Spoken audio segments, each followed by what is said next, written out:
Hi ළමයි. ඉතින් ඔන්න ඊයේ වැස්සනේ. ඒක නිසා ඊයේ වැස්ස නිසා ඔන්න අද අපි යනවා හතු හොයන්න. බලමු හතු තිබ්බොත් නම් ඉතින් අපේ වාසනාව. නිහලු. ඔව්. අද කොහෙන් හරි හතු ගන්න ඕනේ. බලමුකෝ. එන්නකෝ ආලස් මත් එක්ක යන්න හතු අපි යන් හතු හොයන්න.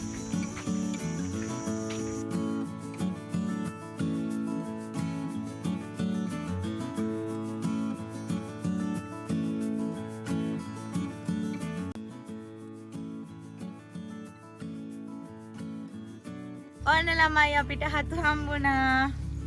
අද නම් තිබෙන්න හතු කන්න පුළුවන්. එන්නකෝ මේ බලන්න. අනේ ගොඩක් පිපිලානේ.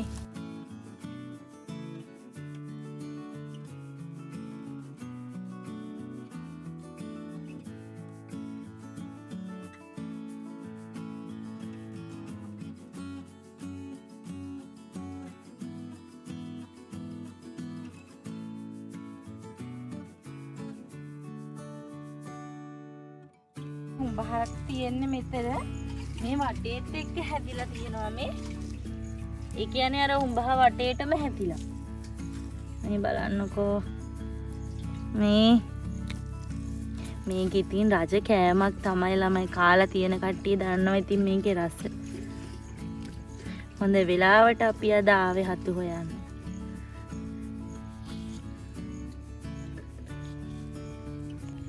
මෙන්න ළමයි හතු.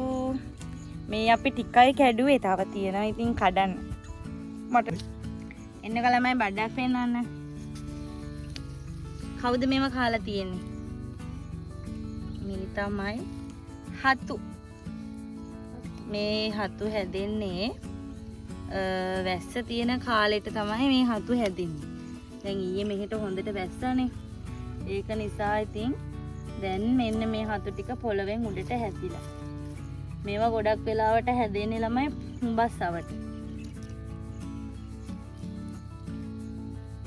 තියන්නේ හතු.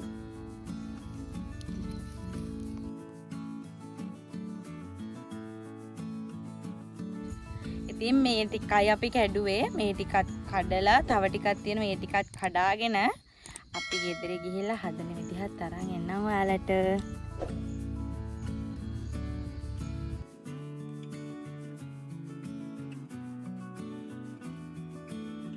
ඔන්න ඉතින් අපි මේ දැන්ගෙන ආපු හතු ටික සෝදලා එහෙම කපාගෙන හදාගන්න තමයි හදන්නේ. මෙතන ඉතින් අපේ අම්මා හතු ටික 3-4 පාරක් හොඳට පස්සෙන්න හොදලා කපලා අරගෙන ඊට පස්සේ මිරිසුයි 3-5 කුඩුයි බෙදලා ටිකක් දාලා ඊට පස්සේ රම්පේ කරපිංචා තක්කාලි ඒවා දාලා තමයි මේ අරන් තියන්නේ. මට ඉතින් ඒ ටික නම් වීඩියෝ කරගන්න බැරි වුණා. මේ හතු ඉතින් හොඳට 3-4 පාරක්ම හොදන්න ඕනේ. මොකද පස් තියෙනවා. ඔන්න ඉතින් දැන් තෙල් ටිකුත් රත් වෙන්න දාලා ඒකට අබෑටයි ඊට පස්සේ රම්පේ කරපිංචා සුදු ලුණු ඒ ටික දාලා පොඩ්ඩක් ටෙම්පරාදු වෙන්න දෙන්න ඕනි.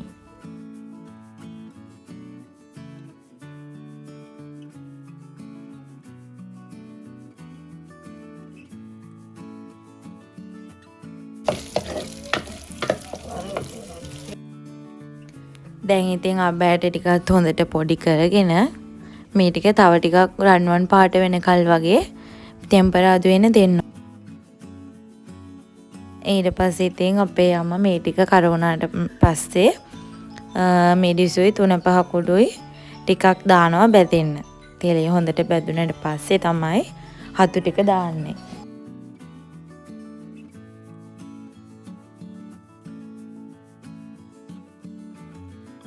හට්ටියේ ඉතින් ඊට ටිකක් මදි ළමයි චුට්ටක් හැලුණා. ඉතින් මොනව කරන්නද?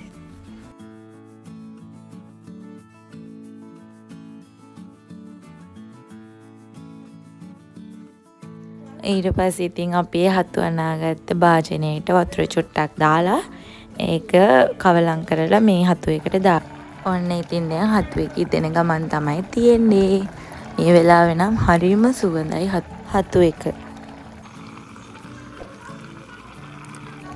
ඔන්න ඉතින් දැන් අපි මේක හදලා ඉවරයි. දැන් තියෙන්නේ ඉතින් රහ බලන්න. එහෙනම් මං ගිහින් එන්නම්. බයි.